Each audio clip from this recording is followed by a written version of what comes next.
We are continuing lecture 1 of carbon and its compounds. So we roughly discussed कि covalent bonds तब बनते हैं जब हमारे पास क्या होते हैं sharing of electrons. So as you can see here, it is also mentioned कि जब sharing of electrons होती है between two atoms, they are known as covalent bond. Obviously, sharing of electrons सिर्फ और सिर्फ उनके बीच में हो सकती है जिनके पास electrons की कमी है. Metals never will share electrons because they already have access of electrons. Why would they need to share? They do not need to share. So metals will never form covalent compounds with metals or not even with non-metals, क्योंकि non-metals को they donate कर देंगे. When metal is mixed with metal, what happens is you simply form a mixture. You never form a compound, and that mixture is what is known as a alloy. So it is not never really a compound. What happens is it takes the physical properties of both of them, but they do not chemically combine because they just cannot. Both of them have access of something and they do not. This does not mean it always works like this. There's something called चलो छोड़ो वो थोड़ा ज्यादा detail हो जाएगा. Space weld, तुम्हें पता है स्पेस में वेल्डिंग कैसे होती है? स्पेस में वेल्डिंग कैसे होती है? वेल्डिंग के लिए पता है तुम्हें क्या चाहिए होता है? ऑक्सीजन चाहिए होता है. मतलब किसी चीज को हीट कर रहे हो कि वो मेल्ट हो जाए तो क्या चाहिए उसके लिए? ऑक्सीजन चाहिए ना. तो मतलब स्पेस में कैसे करेंगे? Think about it, just think about it and मतलब you will get the answer of it just through a random Google search. I just think you should think about these questions. One of the first things that I thought about when I studied about जैसे space station and stuff, भाई इनको बिजली कहाँ से मिल रही है? मतलब तार लगा रखे क्या हमने स्पेस शटल तक? But the thing is, all of that, their energy is derived through solar panels. So मतलब they're 100%. If you think about it, they are the 100% solar efficient. And if you know anything about solar panels, और अगर किसी घर में है, तो you know it requires a lot of cleaning. But in space it does not, because space में dust तो है ही नहीं. तो मतलब settle क्या हो? So it's very interesting how it works. It's very interesting, but you should try to find it out.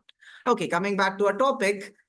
So we have sharing of electrons, and sharing of electrons is what is known as covalent bond, and atoms only share their outermost shell electrons. Remember, they really cannot share their innermost, ये कहते हैं ना inner sides के जो होते हैं, सबसे बाहर में जो shell है उसी के वो इलेक्ट्रॉन शेयर करेंगे, never between them. Now this has a lot to do with something called effective nuclear charge. What happens is inside any atom there is a nucleus, and nucleus में क्या होते हैं? Neutrons and protons. So you have some neutrons, the N, then you have P positive, and revolving around them in spaces as big as football fields in comparison to the nucleus. इतनी ज़्यादा spaces होती है, empty spaces.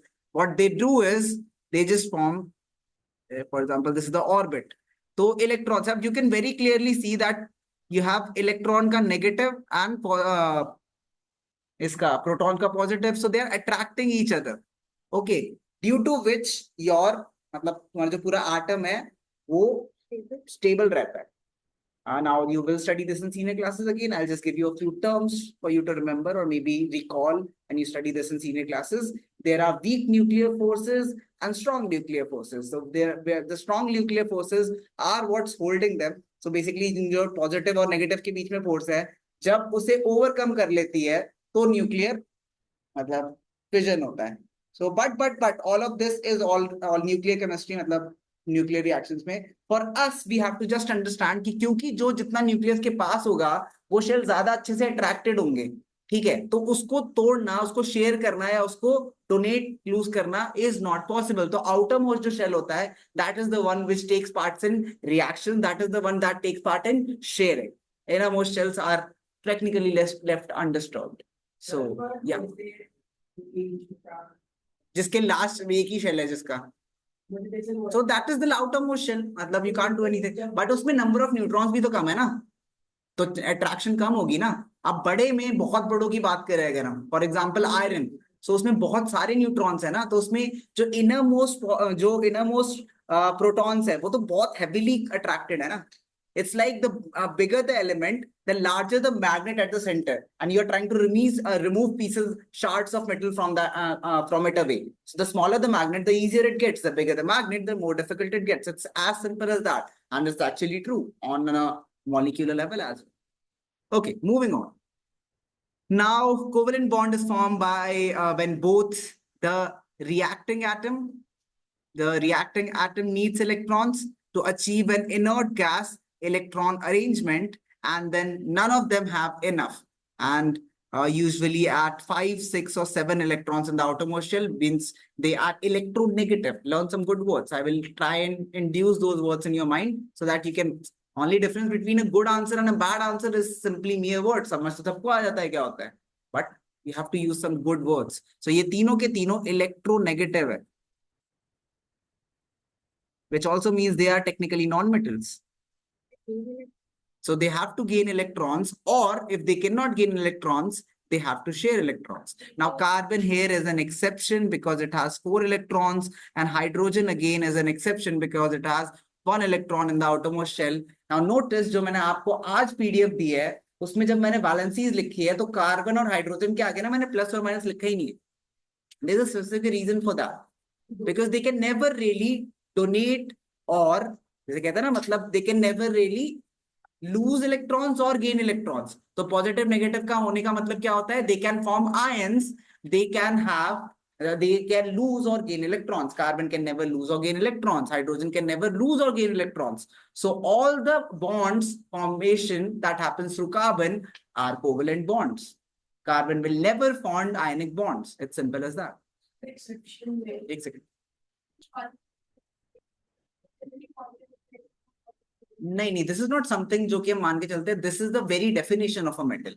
So the formal definition of a metal is all elements which are electropositive, which have extra electron, is what a metal is known as. मतलब that is a proper definition of a metal.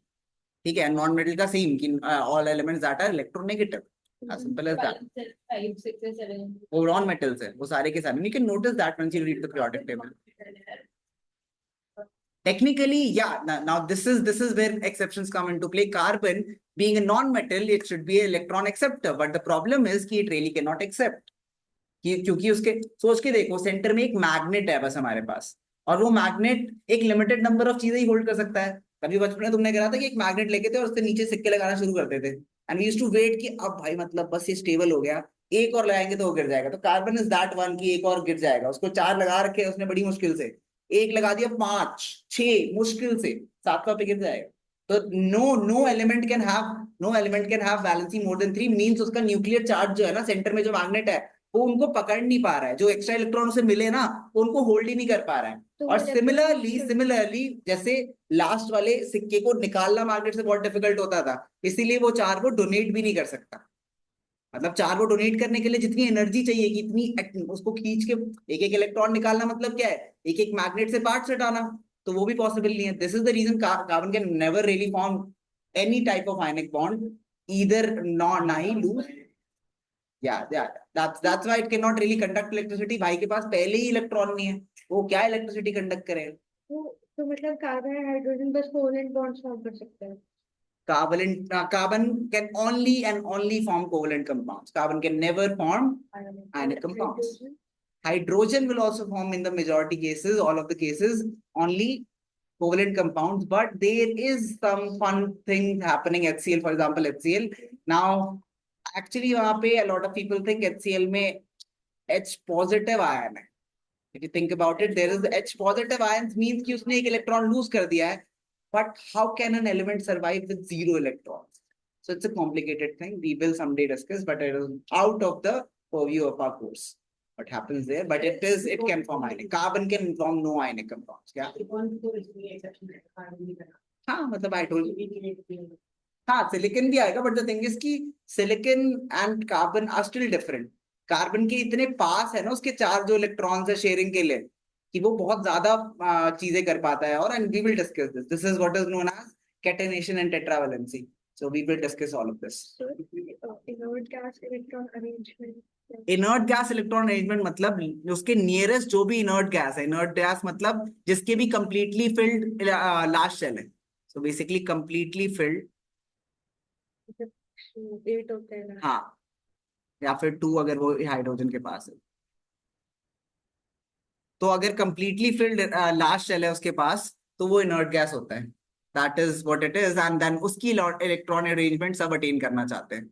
Inert gas की, nearest inert gas की attain करना चाहते हैं sir. जैसे sodium है, तो sodium is 2881, वो चाहता है कि वो 288 बन जाए, एक डोनेट कर दे, तो इसलिए Na पॉजिटिव जब Na हो गया मतलब एक डोनेट कर चुका है, तो ये 288 है।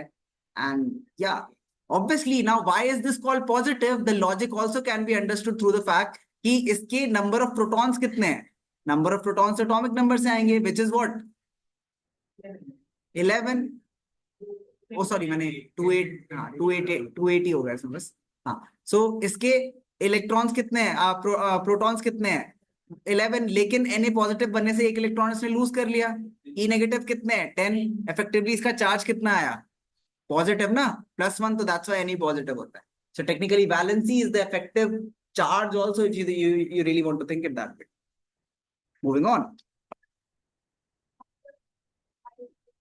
अब तो थिंग इज कि विद फास्फोरस, जब छोटे छोटे एलिमेंट्स थे ना, तो तुमने देखा होगा फास्फोरस में कभी कभी काफी बुक्स में ना 5 भी लिख रखा होगा, कभी कभी वो मतलब हाँ इसमें भी लिखा ही होगा।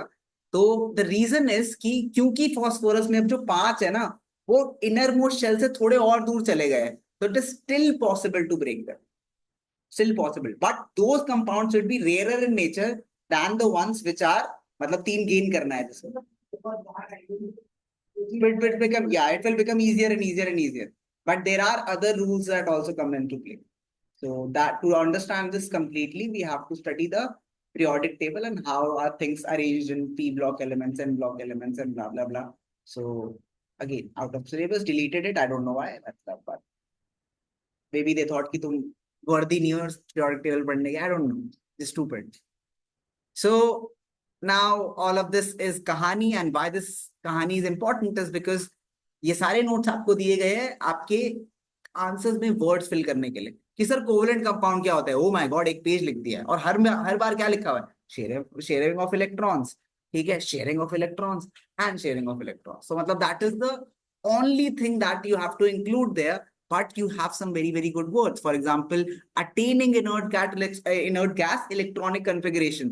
Then you have mutual sharing between metals and non-metals. Remember, your between जब भी एक मेटल और नॉन मेटल होगा तो आयनिक बॉन्ड फॉर्म हो जाएगा, लेकिन अगर सिर्फ नॉन मेटल हुए तो क्या होगा, कोवेलेंट बॉन्ड। नाउ सिर्फ नॉन मेटल हुए उसमें भी 2 केसेस हो सकते हैं कि सर एक तो हुआ वो सेम नॉन मेटल है कि क्लोरीन क्लोरीन के साथ बॉन्ड कर रहा है, वो भी हो गया, मतलब हाँ गैस में भी कर सकते हो, कुछ नहीं, क्लोरीन क्लोरीन के साथ बॉन्ड कर रहा है।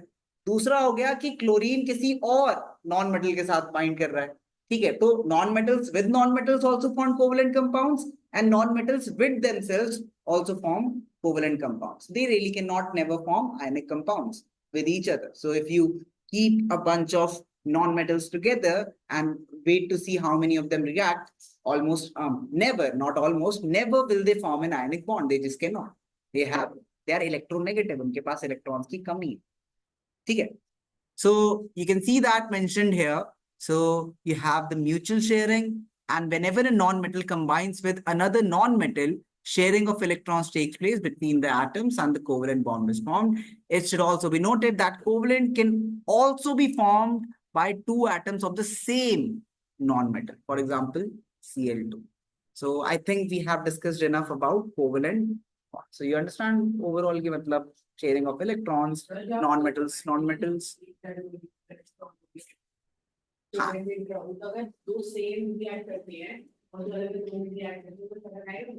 No, actually covalent bonds are pretty strong. It's not just about कि between 2 elements के bond हो या फिर किसके बीच में हो. Carbon-carbon bond is strong, but it does not necessarily mean all covalent compounds have the same strength. And the strength of that bond will define a lot of its properties as well. So, I mean, it's more complicated than that. For example, अगर मैं H2O बनाता हूँ ना, तो तुमने कभी कभी देखा होगा ऐसा डायग्राम, बहुत जगह देखा होगा इनफैक्ट, कि you have oxygen and then मतलब water is a covalent compound. Pure water does not conduct electricity. Pure water does not, no, not चश्मे जैसा, 2 हाइड्रोजन है ना, एक हाइड्रोजन एक और hydrogen. And initially taking a look at these diagrams, you would almost always assume कि this is just a random मतलब random, जिस कहते हैं ना, मतलब हमने रैंडमली बना दिया ऐसा, तो इसको मैं अगर ऊपर टिल्ट कर दूं तो भी कोई फर्क नहीं पड़ता है, but the fun part is this angle is defined, मतलब जिस एंगल पे दो हाइड्रोजन एक ऑक्सीजन के साथ स्प्लिट होते हैं, मतलब से रहते हैं, वो डिफाइंड होता है, और it is pretty much, it is fun to study all of this. क्या, that's the thing, कि you don't need to observe a lot of things. For example, if I say, I'll give you a very, very realistic example of this. For example, क्या? No, no, इसमें equal होता है, because इसमें equal होता है, ये दोनों 180 degree straight line में अरेंज हो जाते हैं, बट अगर मैं NH3 की बात करूं उसमें अलग होता है, अगर मैं NH4 की बात करूं उसमें अलग होता है, एंड अगर मैं मीथेन की बात करूं CH4 उसमें अलग होता है, एंड टेट्राहाइड्रल एंगल भी बोलते हैं, उस एंगल का नाम भी होता है।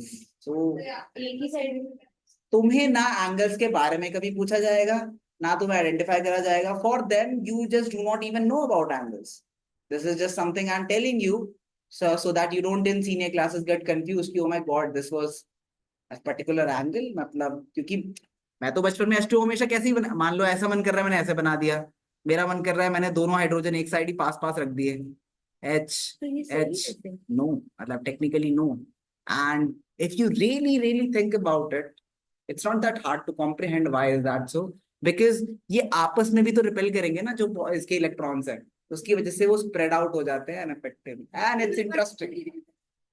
No, the thing is कि you'll have to study again, मैंने बताया तो मैं strong nuclear forces and weak nuclear forces, so you have numerical applications of it and you sometimes calculate कि effectively क्या angle आएगा। So anyone thinking कि ये too complicated है और मेरे तो बस की ही नहीं है, this is something you'll do in senior class science, and now you know exactly why science is so difficult, because as simple thing as a diagram can be mathematically pretty accurate। For example अगर मैं methane बनाऊंगा, मैं tetrahedral angle बनाऊंगा, तो मैं तो free hand drawing करूंगा, मैं ऑलमोस्ट हमेशा गलत बनाऊंगा, but in senior classes you know that angle is defined, and that not defined to be जैसे बहुत ही सुंदर सुंदर एंगल की 45 degree 60 degree, no no, 102.86 degrees, I mean things, no, you don't have to make, you just have to know, that's the thing, you have to know how to calculate, you don't have to learn them anyways।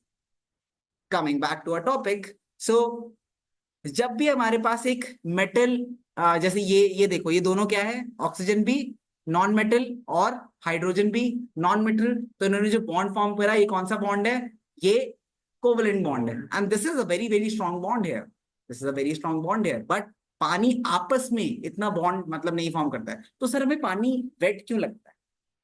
Now no matter how stupid you think this question is कि पानी गीला क्यों होता है, it is a very very interesting question if you think about it hard enough, कि what what is that property that makes things wet, and this is something I like you to think about and find out about, because this has nothing to do with your course exactly, but everything to do with your senses and how we perceive things, and how on molecular level things can, मतलब if you think about it, water molecules क्या है, बहुत सारे, मतलब लेगो pieces देखे तुमने, अगर मैं बहुत सारे लेगो पीसेस के एक डब्बे में रख दूं तो तुम क्या बोलोगे उसे, कि वो अट्रैक्ट कर रहे हैं एक दूसरे को? नहीं, but almost all of the time all of us thinks कि वाटर अट्रैक्ट ईच अदर, मतलब इट इज जस्ट वो नॉट, होता है ना कि जगह मॉलिक्यूल से थोड़े वीकर फोर्सेस होते हैं जो लिक्विड बन जाता है, बहुत दूर दूर हाँ होते हैं। दूर दूर है, but the thing is because it appears as a flow, I used to feel that it's sticky, it's supposed to be sticky, there's the molecules would be sticking to each other, and in fact a little bit of them are, but it is not enough to be a solid, so that's why you can cut water ninth easily। में question आता है ना कि like हम जब ऐसे पानी को ऐसे बीच में हाथ रखते हैं तो वो लाइक कट नहीं होता, वापस ज्वाइन हो जाता है। हाँ मतलब eventually मतलब it joins back to, that is because of the fact कि think about it ना, how can you really cut something which does not have a definite shape? If something takes the shape of the container, it will just fill up the space. You took it, it just came back. But the fun part is if you make large enough gaps in water, है ना, मतलब अगर मैं पानी को छोटे छोटे gaps पे छोड़ूं तो वो कंबाइन नहीं होगा नीचे जाके, वो उतनी गैप्स और इंटरवल पे नीचे गिरेगा, and one of the most beautiful applications of this is what you seen in fountains, and तुमने कभी swings देखे होंगे जिसमें पानी के थ्रू जाते हैं, and then तो मतलब that is how it works, they are what they are controlling is just the flow of water।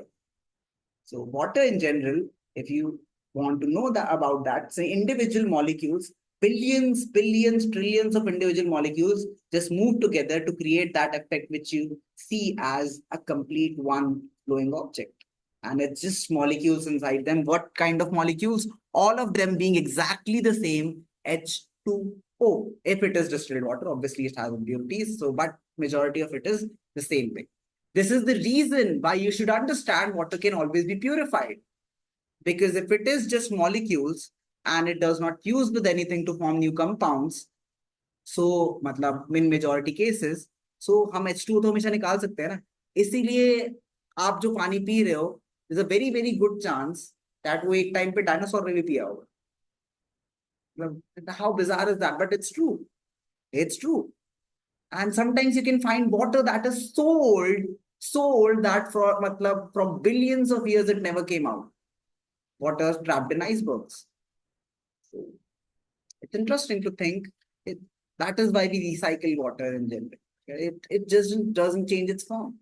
So तुम 1000 रुपए की पानी की बोतल लो, टैप वाटर पियो, अगर तुम प्यूरिफाई करके पियो तो it's the same exact thing which is H2O except for the minerals. एक पानी से इलेक्ट्रिसिटी में कन्वर्ट करते हैं ना, हाइड्रो इलेक्ट्रिसिटी फॉर्म करने के लिए. Technically, you're not using water, you're using the potential energy of water. It's not, it's different, it's different. हाँ, मतलब it's just the potential energy of water. It's you make a dam, reservoir, you create its potential, then due to height, it has a higher potential, and then it comes down to a low potential, and it's about energy, it's not about really water flow. मतलब क्योंकि eventually धरती heat up करेगी उसको, वो बादल में जाएगा, धुआं घूम के आएगा. But this process will eventually end, just so you know. It's not like anything is infinite here in this observable universe. It's just that it's so long before that happens that we don't care. कभी ना कभी तो अर्थ ठंडा हो जाएगा ना. नहीं, सन भी तो चला जाएगा. कभी ना कभी तो सन भी ठंडा हो जाएगा. So all of everything you see around you all are continuous chemical reactions. And one thing we know about chemical reactions is they are irreversible. If it is irreversible, it will come to an end. So this core or mantle getting heated up or अर्थ के अंदर से energy आना या सन से energy आना fusion की वजह से, all of that will at some point end. You should realize that. It's just that वो इतनी ज्यादा टाइम बाद होगा ना कि you and I really don't care. उस टाइम तक मुझे ये भी नहीं पता कि ह्यूमंस अर्थ पे होंगे भी नहीं होंगे. It's that many years far away. We can just not predict it. Coming back from nuclear physics to chemistry of covalent compounds, let's understand the 3 types of covalent bonds. Now, only and only these 3 types of bonds can be formed in covalent. मतलब single bond बन सकता है, एक share करा जा सकता है, double bond बन सकता है, 2 शेयर करा जा सकता है, या ट्रिपल बॉन्ड कर सकता है, मीनिंग 3 शेयर करा जा सकता है. यू कैन नेवर, यस, मतलब you can never share more than 3. नहीं, शेयरिंग नहीं कर सकते. इट्स तो फर्क क्या पड़ता है? मतलब मान ली एक कार्बन के पास 4 है, दूसरे कार्बन के पास भी 4 है, C2 बॉन्ड क्यों नहीं बनता? C2 बॉन्ड बन नहीं सकता. नहीं कर सकते, नहीं कर सकते. Now before you ask क्यों, I'll not tell you. Simple as that. If you really want to know, go research. You'll not understand anything right now, but you're most welcome. You cannot right now understand this higher level chemistry going on there, and technically it's physics. Like I used to say, if you haven't heard this dialogue, everything in science originates from physics. From physics, from molecule interactions, from जैसे कहते हैं ना सारे forces you get to chemistry, and from all the chemistry you get to biology. So everything in biology could be brought down to physics. Everything in chemistry could be brought down to physics. Physics is the roots of the science, मतलब science पूरी. So yes, when I say about chemistry or ये reactions वगैरह, technically everything is physics. It's just that it's too complicated for us to understand as humans कि हाँ भाई मतलब पानी flow कर रहा है तो उसमें physics के through क्या हो रहा है. अगर हमें समझ आ चुका होता है इतने अच्छे से, तो हमारी सिमुलेशंस या हमारे वीडियो गेम में एक्चुअल पानी होता है. सोच के देखो ना, कभी इतनी टेक्नोलॉजी डेवलप हो गई कि rather than trying to simulate things कि हम सरफेस पे दिखा पाए कि ना फ्लो कर रहा है और नीचे कुछ नहीं हो, बिल्डिंग की हम टेक्सचर दिखा पाए पर अंदर जाए तो ब्लैक है, कुछ नहीं, वो actual down to atom replicate कर ले. That will be scary. Why scary? Because if you can replicate something down to atoms, that is the origination, that is how you would originate to becoming clone. And it sounds fascinating. I know it sounds fascinating. Oh my God, मेरा clone. But तुम्हारा clone और तुम same.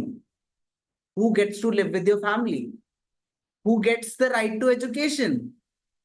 Who is the culprit if someone एक ने criminal offense कर दिया तो? And what makes you think that any one of them is willing to step down? I would not. मेरा क्लोन आ जाएगा, मैं बच्चे पढ़ाऊंगा, नो आ जा लड़ने. And who? What makes us think that we'll win in the fight with ourselves? So let's not get that technologically advanced. I would like to go back to Stone Age. फिर अर्थ का क्यों? We don't want that. All of this is science fiction, but some science fictions are better if it stays science fiction. Moving on. Single covalent bond की बात करते हैं. Let's just say a very very simple compound हमारे पास है, hydrogen भैया. Hydrogen भैया बड़े simple क्यों हैं? क्योंकि उनके पास एक ही इलेक्ट्रॉन है बाहर की शेल में. ठीक है, so it has just one electron. I hate it. बेटा मुझे प्लीज जज मत करना, मेरी ड्राइंग इतनी बुरी नहीं है, टैबलेट पे नहीं आती बस. I can make perfect circles if it was on page. तुम क्यों मानोगे? खैर, मान लो एक हाइड्रोजन है, and just to flex on you because you can't do this, एक और हाइड्रोजन. ठीक है, and now what happens is if I were to move this particular electron closer so that I can show you that they can be shared. अब इस hydrogen को भी duet obtain करना है, इस हाइड्रोजन को भी, तो वो क्या करेंगे? इन दोनों को शेयर करने लेंगे. नाउ यू माइट थिंक कैसे कैसे शेयर करने लेंगे, and I will give you a very inaccurate but fun way to think about it. कि ये दोनों हाइड्रोजन अब साथ साथ हो गए भाई भाई, और अब जो इलेक्ट्रॉन्स है वो रादर देन सर्कुलर ऑर्बिट में घूमने के, अब they will have a one common orbit कि दोनों के अराउंड घूम रहे हैं. ठीक है, दो इलेक्ट्रॉन्स अब दोनों के अराउंड घूम रहे हैं. This is not accurate, believe me, and I am just trying to get to that point कि ये शेयरिंग का मतलब क्या हुआ. शेयरिंग का मतलब अब दोनों को मिला के दो इलेक्ट्रॉन मिल गए, तो इस भाई के पास भी दो इलेक्ट्रॉन है, इसके पास भी दो इलेक्ट्रॉन. क्या? हाँ, तो क्या हुआ, बाकियों में जो शेल हुआ फिर वो वाला इलेक्ट्रॉन रिवॉल्व कर रहा होगा. Think about it that way. That is the thing, that is exactly what happens. For example, हम तो बनाते भी डायग्राम एक सेम प्लेन पे है ना, कि 1 2 3 4, बट वो सेम प्लेन पे नहीं है. वो मतलब if you want to see a more accurate diagram, even though still inaccurate because this physics that you are studying is not modern physics, so this is the more, कहता ना, तो तुमने कुछ फिजिक्स की बुक्स के ऊपर ये देखा भी हुआ होगा डायग्राम, ऐसा कुछ बना के रखते हो. Let me make it, will take a minute to make. You get it. Kind of. So I'll just rotate it. बेटा एक बात बताओ, अगर मैं कंट्रोल से कंट्रोल भी करूंगा तो उसको कहाँ पे जाना चाहिए? जहां पे वो है. Why the hell would it go? How stupid is that? How stupid is that? I just don't get softwares. Just don't get. ऐसा देखा होगा तुमने डायग्राम एक. So this is the diagram I'm talking about. TV तो होते हैं. नहीं मतलब जितने मर्जी शेल्स बनाऊं मैं, फर्क क्या पड़ता है, एनर्जी लेवल ही तो है. You would have seen such a diagram in physics books or sometime, and a lot of physics books. This is the one go-to diagram की फिजिक्स बनानी है, बुक छापनी, कौन सा डायग्राम यूज करे, ये लगा दो जल्दी से. ठीक है, so yeah, this is how you can see these are not in the same orbits. Obviously these are not in the same plane. Plane मतलब समझते हो ना कि एक फ्लैट सरफेस पे नहीं है, सारे सारे ऐसे घूम रहे हैं, मैग्नेटिक फील्ड लाइन जैसे नहीं है. ठीक है, but yeah, this is what happens. So yes, they can revolve around each other. And in fact metals में तो पागल ही हो जाते हैं इलेक्ट्रॉन्स. मेटल्स में तो इलेक्ट्रॉन्स लास्ट शेल में है ना. ये सोच के देखो कि लास्ट शेल वाले इलेक्ट्रॉन्स ना, तुमने कभी हाउस कॉम्पिटिशन हुए तुम्हारे स्कूल्स में? अलग अलग हाउस को अलग अलग बिठा देते हैं, बट जब एडमिशन देते हैं तब तो बताया नहीं होता कि हाउस वाले के साथ बैठना है, तो हम दोस्तों हर हाउस में बना के रखते हैं. तो कुछ नालायक बच्चे, स्पेशली सीनियर बच्चे, क्या करते हैं, हर हाउस में इधर उधर कर रहे हैं. तो मेटल में यही होता है, लास्ट शेल वाले इलेक्ट्रॉन यही करते हैं. वो सीनियर्स है जिनकी कोई जगह नहीं है, वो इधर जा रहे हैं, उधर जा रहे हैं, इधर जा रहे हैं, उधर जा रहे हैं. जिस जो इलेक्ट्रिसिटी, किसी भी एनर्जी लेवल के पास नहीं, वो एनर्जी लेवल सबसे ऊपर वाली में. अच्छा लेकिन किसका कौन शेल, कहते हैं हम तो सेम दिखते हैं, पकड़ के दिखाओ हमें, तो मतलब वो एक दूसरे पे कूदते रहते हैं, और वो रैंडम होता है तो मेटल है. उसी को मैं बोलूं कि लाइन में चलो सब, तो electricity. How fun is that? I find science very logical. पता नहीं, मुझे लगता है ऐसा कि almost everything in science isn't it logical, feels like that, unless you study quantum mechanics. Please don't study. Don't.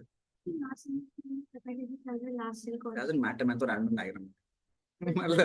मतलब you cannot really see an atom. You cannot. Yeah. Now let me explain you why that is true. You just cannot observe an atom and its neutrons, protons. हम गोल गोल क्यों बनाते हैं पता है? गोल गोल क्यों बनाते हैं? Because हमें पता नहीं कि उसकी कोई शेप भी होती है नहीं होती. We are just assuming them to be circles because that's how we can assume them to be. We do not know if they have a shape at all. कैसे देखेंगे यार? लाइट पार्टिकल इतना हो गया, हाइड्रोजन एटम इतना छोटा है भाई साहब वो, कि वो इलेक्ट्रॉन जब ऐसे ऐसे घूम के जा रहा है वो तो छोड़ देगा उसको. और इलेक्ट्रॉन क्या होता है? लाइट वेव थ्योरी तो पढ़ी है ना तुमने. ऐसे ऐसे चला गया उसके ऊपर से, रिफ्लेक्ट करके आ ही नहीं पाया वापस. इसको देख कैसे पाएगा? तो बहुत छोटा है, too small to for us to see. Electron microscope ही है हमारा, उससे छोटा क्या है? हमारे पास कुछ है ही ना देखने के लिए. और विजिबल लाइट जो है हम जो देख सकते हैं वो भी लिमिटेड है. उल्टा हम उसको स्केल अप करते. तुमने यूनिवर्स देखा है कभी? यूनिवर्स के तो सुंदर सुंदर डायग्राम, मतलब वॉलपेपर जाओ तो रंगीन की वॉयलेट ब्लू येलो, भाई कुछ नहीं दिखेगा, कुछ नहीं दिखेगा तुम. वो पता है क्या करते हैं? एक्चुअली हाई फ्रीक्वेंसीज को टोन डाउन करते हैं. तो मतलब कलर का मतलब वैसे भी कुछ नहीं होगा, because violet technically is tone down. मैं तो बस एग्जांपल दे रहा हूँ, टोन डाउन टू रेड. तो कलर का कोई मतलब होता नहीं, वो बस तुम्हें विजुअली अच्छा दिखने के लिए कि कुछ हो रहा है, अलग अलग चीजें है, इसलिए दिखा रहे हैं. रेड शिफ्ट तो बहुत ही अलग बात है, वो तो तुम्हें दिखेगा ही नहीं, इतनी दूर हो चुका है. दूसरी बात, हमें नहीं दिखेगा यार. वी आर नॉट टेलीस्कोप्स ना. टेलीस्कोप पता है क्या करता है? बहुत टाइम तक लाइट करेक्ट. तुमने अंधेरे में तुम्हें दिखता है कुछ नहीं. बट एक ना बड़े से मतलब बड़े लेंस वाले कैमरे को ना 1 घंटे लगा के छोड़ देना लॉन्ग एक्सपोजर पे, देखना उसको पूरा रूम दिख जाएगा. पता है क्यों? क्योंकि एक एक लाइट रे जो आ रही है, एक एक उसको कलेक्ट कर रहा है और इमेज क्या कर रहा है? वो बुन रहा है इमेज को. This is true, this is true, I am not just making this up. वो इमेज को बुन रहा है. तो मल्टीपल जगह से लाइट रेज आती है बहुत टाइम तक, और वो बुनता है और बनाता है. आती है. You can never be in complete darkness. क्या ह्यूमन आई का ही कॉन्सेप्ट है, मैं कभी और दोबारा अच्छे से. Coming back to our single bond. तो सिंगल बॉन्ड कब हुआ? जब इसने सिर्फ एक शेयर करा. और सिंगल बॉन्ड को हम डिनोट कैसे करेंगे ये भी देखो. I denote single bond is H dash H. H और बीच में single dash H. This is what is single bond, and this particular form of structure is what is known as bond structure. Now you have also Lewis dot structure. So Lewis dot में हम क्या करेंगे ये देखो. H एक एक गोला, H एक गोला. अब मुझे जो बड़े सर्कल्स बनाने हैं उसमें मेक श्योर करना है सबके सब क्या हो, वैलेंस सिलेक्ट, मतलब जिसे कहते हैं मतलब इनर्ट गैस कॉन्फ़िगरेशन पे हो. तो मैं क्या करूंगा? 2 गोले बनाऊंगा. हाइड्रोजन को क्या चाहिए होता है? डुएट. इस हाइड्रोजन को भी क्या चाहिए? डुएट. तो इसने क्या ऑब्टेन कर लिया? Duet obtain. ठीक है. This is what is known as Lewis structure. ठीक है. अब as a general rule, anytime you make a bond structure initially for any compound at all, you will always make a Lewis structure for the same. अभी तुम्हें लग रहा होगा हाँ कर लेंगे, क्या बड़ी बात.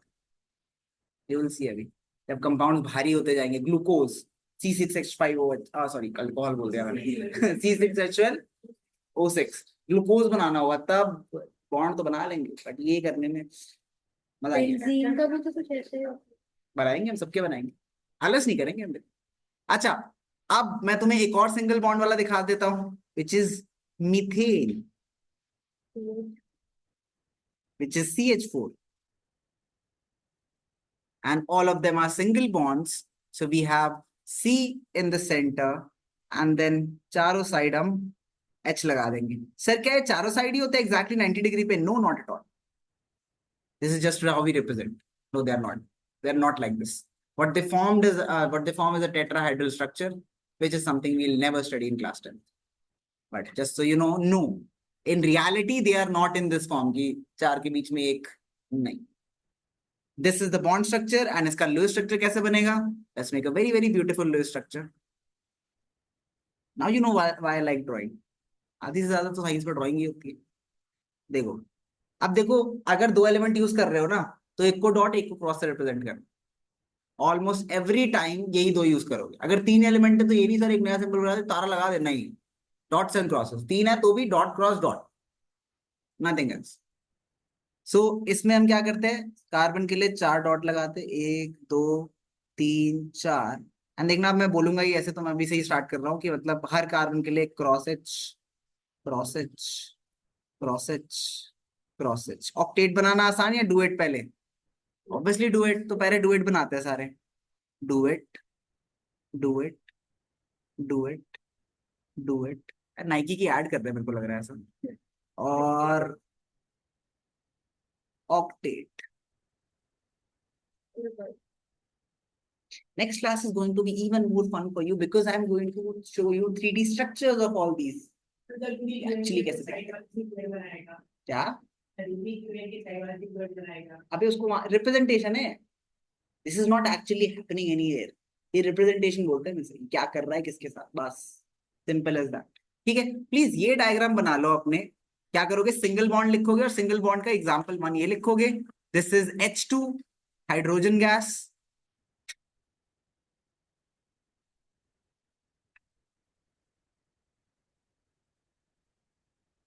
वैसे तो हाइड्रोजन गैस लिखना जरूरी नहीं है, बट हाइड्रोजन लिखना काफी है। And this is methane, CH4।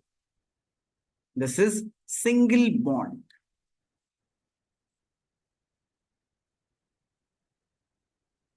Single covalent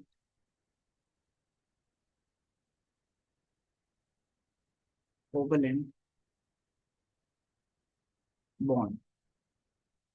now unlike the valency, यहाँ पे जो हमारे पास वैलेंसी होती है ना, फिर जितने नंबर वो शेयर करता है उसे हम कोवैलेंसी बोलते हैं।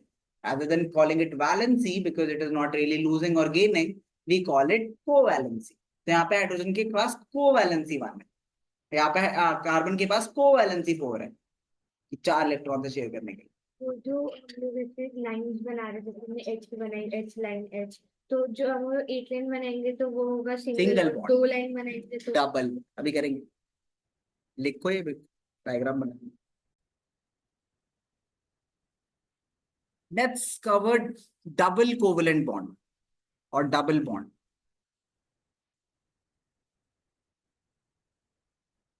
Double covalent bond. अब हम ले आते हैं ऑक्सीजन भैया को। ऑक्सीजन के साथ क्या हुआ कि ऑक्सीजन के पास लास्ट शेल में कितने हैं, 6 है। 6 है ना, 26। लास्ट शेल में ऑक्सीजन के कितने हैं, 6 है। तो मीनिंग उसे 2 और चाहिए, उसको शेयर भी 2 करने पड़ेंगे, तो इसलिए ओ ऐसे लिखते हैं हम, डबल बॉन्ड ओ। फिर तो चश्मा जैसा बन गया, हाँ ऐसे ही लिखते हैं, बताता हूँ। इससे समझ नहीं आया, अब बनाते हैं हम इसका Lewis. So O, cross cross, cross cross, cross cross, एक और O, cross cross, cross cross, cross cross. 6 हो गए। आप सर्कल्स बनाते हैं, 8 आ जाए उसमें। देखो पहला सर्कल, इस सर्कल में 8 आ गया। दूसरा सर्कल, इस सर्कल में 8 आ गया। डुएट ऑब्टेन्ड हो गया, O2 है। This is what is a O2 molecule. ठीक है, ऑक्सीजन गैस। ठीक है, this is an example of double bond, double covalent bond. क्या, दोबारा बोलो। ओजोन O3 होता है। Ozone is not really a, ozone दिखा देता हूं मैं। यूवी रे से वो ओ जो होता है वो ओ, हाँ, लेकिन red ओजोन इज रहता है। Unstable but still a molecule, it's not an ion. Ozone is still a molecule.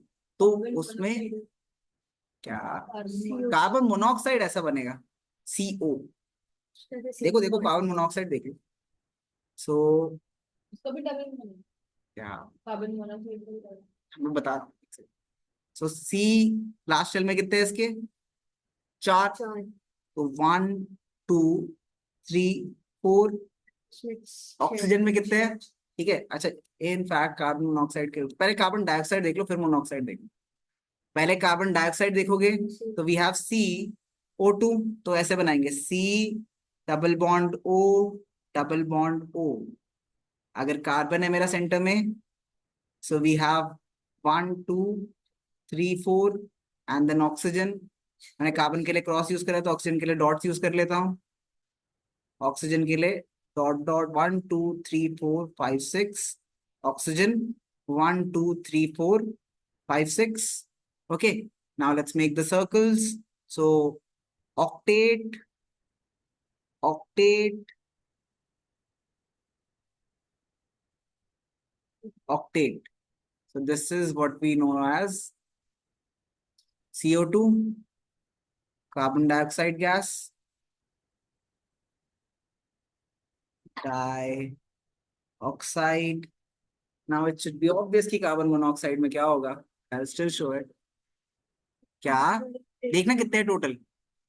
1 2 3 4 5 6 7 8. CO में बीच वाला बॉन्ड नहीं बनेगा. क्यों नहीं बनेगा. बना तो है ये दो शेयरिंग. CO कार्बन नहीं कार्बन मोनोऑक्साइड भी बना रहा हूँ. C and O. देखो मैक्सिमम कितने कर सकते हैं. 3 तो बना देता हूँ. 1 2 3 और dot dot dot. Okay. Now oxygen के लिए यू हैव एक ऊपर डॉट एक नीचे डॉट. 3 और है ना इसमें. 1 2 3 4 5 6. एंड कार्बन में सिर्फ एक और है क्रॉस. सो अगर इसको ऑक्टेट बनाना है तो ऑक्टेट बनाने के लिए इसको कितने और चाहिए. ऑक्सीजन को 2 और चाहिए और कार्बन को कितने और चाहिए. 4 और चाहिए. तो I mean I will not show अभी carbon monoxide. There is a reason for it. करेंगे discuss. I can not. There is a reason for it. And you will also understand because of that reason कि carbon monoxide stable क्यों नहीं है. Just so you no carbon monoxide अगर मैं यहाँ पे release कर दूं ना वो तुरंत कार्बन डाइऑक्साइड बन जाएगा. तुरंत. तो सर मौत कैसे होती है. तो सर मौत कैसे होती है कार्बन मोनोऑक्साइड से. जब नहीं होता ऑक्सीजन. मतलब इस रूम में अगर मोनोऑक्साइड भर दूं मैं. हाँ मतलब almost all of the deaths cause due to fire. And this is very important just so you know. Movies में हमें बार बार दिखाया जाता है कि फायर लगने में क्या मेन दिक्कत होती है. आग. मतलब उस चीज उससे सब डर रहे हैं. But the actual problem with fire जो कि मूवी में दिखाने में कूल नहीं लगेगा is the lack of oxygen and formation of carbon monoxide. So majority people in a fire die from carbon monoxide poisoning and lack of oxygen rather than the fire itself. की acidity बहुत ज्यादा होती है blood. Which is a very good thing if you think about it. Because burns are the most painful thing. 3rd-degree burns are the most painful thing a person can experience. So it's better to die peacefully through carbon monoxide poisoning than to. I think it's nature's way of just killing you fast enough that you're not in pain. Deadly होते हैं but obviously more painful. Because you're experiencing for a longer time, you're saying that's all. कि मतलब sir 2nd degree burn तो मतलब मैं 1 साल तक दर्द होते रहेंगे ना. 3rd degree तो चल 10 सेकंड में मरी गए क्या फायदा. But that pain is excruciating. That's unbearable. मतलब तुम्हें अगर थोड़ा सा भी गर्म पतीले से भी लगे तुम्हें पता होगा कि imagine that on the whole body. Oh my god. Anyways, moving on. Triple bond की बात करते हैं. Triple bond. Now triple bond as the name suggest कि इसमें शेयर्ड कितने होंगे. 3. अच्छा बाय द वे ये जो शेयर्ड इलेक्ट्रॉन्स होते हैं इन्हें हम बोलते हैं शेयर्ड पेयर. क्योंकि पेयर में होंगे ना हमेशा. Shared pair. नाउ अब हम बात करते हैं ट्रिपल बॉन्ड की. तो let's take nitrogen. So N2. अच्छा एक मजेदार बात देखो. ये O2 है ये H2 है और हम N2 की बात कर रहे हैं. तो मैंने तीनों डायटोमिक के एग्जांपल दिए just so you know. Atomicity has nothing to do with bond. Atomicity मतलब number of atoms in a molecule. तो हाँ भाई तो मतलब द थिंग इज कि H2 भी क्या है. डायटोमिक है. डायटोमिक मतलब 2 एटम्स है इसमें.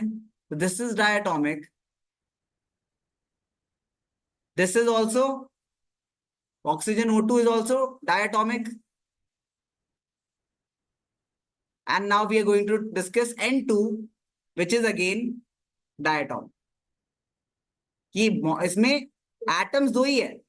नाइट्रोजन के लास्ट शेल में कितने इलेक्ट्रॉन्स होते हैं. अलाइको 5. गुड. सो नाइट्रोजन के लास्ट शेल में होते हैं 5. ऊपर नीचे 1 2 3. वैसे डॉट से रिप्रेजेंट करो जब अकेला है तो डॉट लुक्स बेटर. नहीं this is how you represent. Evenly distribute करो ना. 1 2 3 साइड से रख रहा हूँ क्योंकि वो तो यूज होंगे ना. तो 1 2 3 और एक नीचे एंड देन एक और नाइट्रोजन एंड 1 2 3 ऊपर नीचे. अब इसके बाद ऑक्टेट बनाते हैं. पहला ऑक्टेट दूसरा ऑक्टेट. तो ये बन गया N2. N triple bond N. This is how we represent N2 atom. Now these ones are shared pairs and these ones are lone pairs, मतलब जो नहीं शेयर हुए, मतलब उन्होंने कोवलेंट बॉन्ड में पार्ट नहीं लिया। फॉर एग्जाम्पल अगर मैं NH3 बनाऊं, आपके लिए मैं NH3 बनाता हूँ, so you have nitrogen, you have hydrogen, you have hydrogen, you have hydrogen, dot dot dot, and दो बच गए नाइट्रोजन के, डॉट डॉट, और cross H, cross H, cross H. By the way what is NH3? Ammonia, ammonium, ammonia. Is ammonia compound or a ion? Compound. Is ammonium a compound or an ion? Ion. Ammonia, ammonia is a compound, ammonium is a ion, NH4 positive. So यहाँ पे देखो, ये octet हो गए, duet और octane हो गए, ये दोनों जो भाई साहब है, this is lone pair, and this is the reason कि NH3 की वैलेंसी क्या होती है? +2। भाई के पास 2 एक्स्ट्रा है। यू माइट रिमेंबर कि NH4 की वैलेंसी +2 होती है। NH4 की वैलेंसी, हाँ, उसमें एक एक्स्ट्रा है। स्टेबल कंपाउंड, मैं कह रहा हूँ ये स्टेबल कंपाउंड। करेंगे डिस्कस कार्बन मोनोऑक्साइड, अभी नहीं। अच्छा, इसकी बैलेंसी नहीं है ये इसकी बैलेंसी नहीं है, बस इसमें ऑक्टेट फॉर्म कर रहा है। NH4 की बैलेंसी इसलिए होती है क्योंकि उसके पास एक एक्स्ट्रा इलेक्ट्रॉन होता है after forming octet. For example NH4 बनाऊं तो देखो क्या होगा, N dot dot dot dot, और एक डॉट बाहर लगाता हूं, मैं भी समझाऊंगा क्यों लगाया बाहर। Cross H, cross H, cross H, cross H.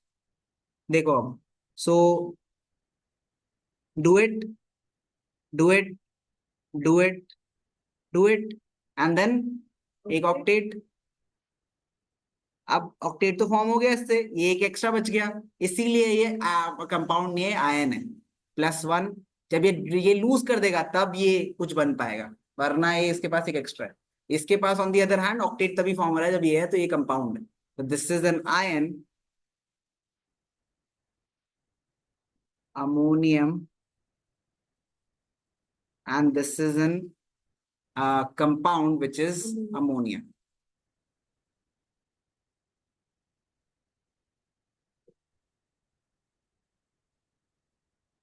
ठीक है, तो हम तीनों टाइप के बॉन्ड समझ गए, डबल, ट्रिपल, सिंगल।